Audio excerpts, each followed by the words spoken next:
I want it understood there aren't going to be any big speeches this weekend, because what I'm going to be doing over the next 3 days is getting out across Oregon, saying a lot of thank yous to some incredibly hardworking people with values that represent the best of Oregon.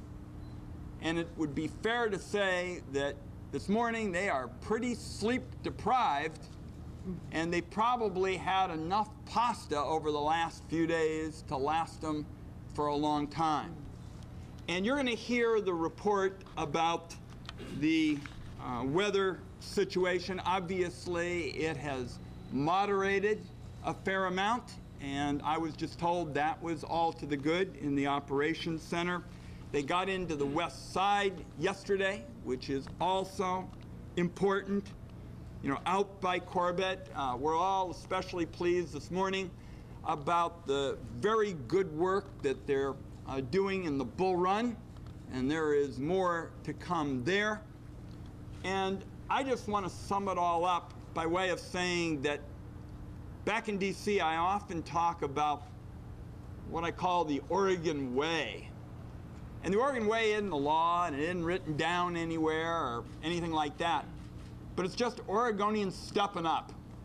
It's Oregonians coming forward, helping, and saying, we're going to make sure our friends and neighbors are not in jeopardy. And we are going to stay at it until we finish the job. Now, I want to close these remarks by describing where we are back in D.C. in terms of the forestry policy situation. And there are two pieces to this puzzle.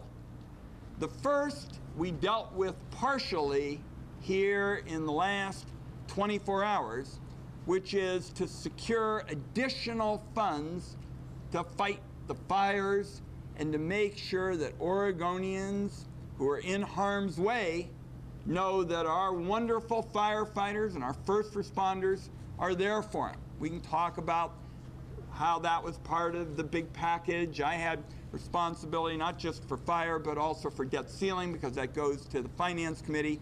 But the fact is that we do have money now to fight these fires. That's number one.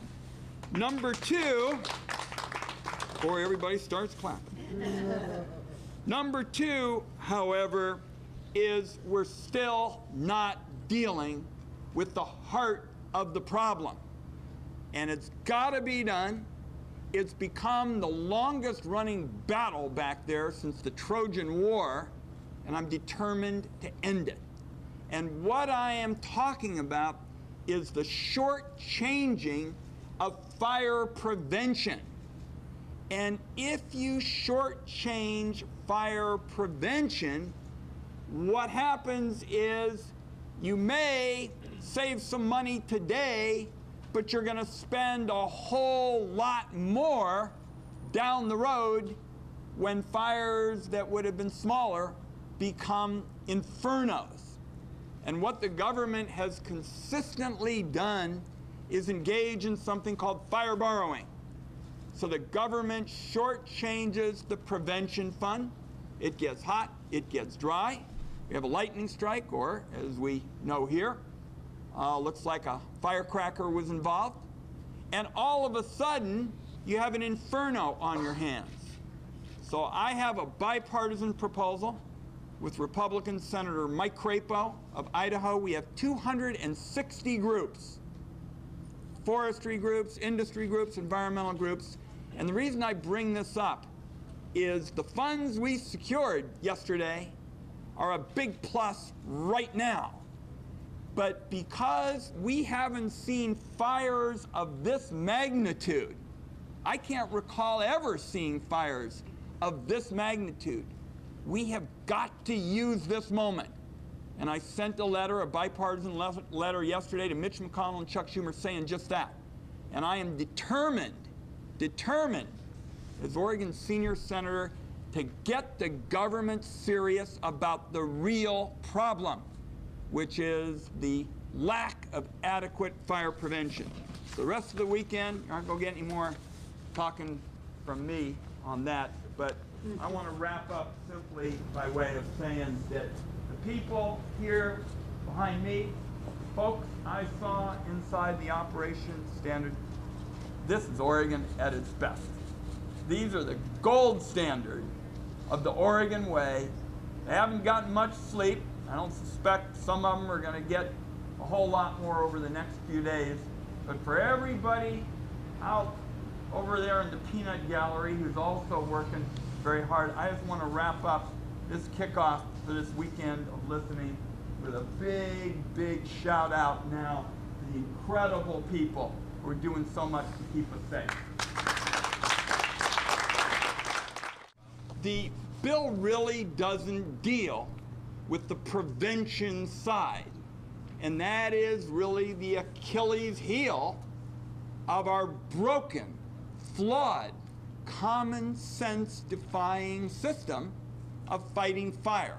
This is money to make sure that these wonderful people, all the firefighters, all the people that we've been seeing work these prodigious hours, that they're going to have the dollars from the Forest Service this year. And I'll also give you a prediction. Sadly, we're going to need another disaster package, because a couple of the fellas in the back just told me about, what's happening, in the South and the power of the hit those communities are taking.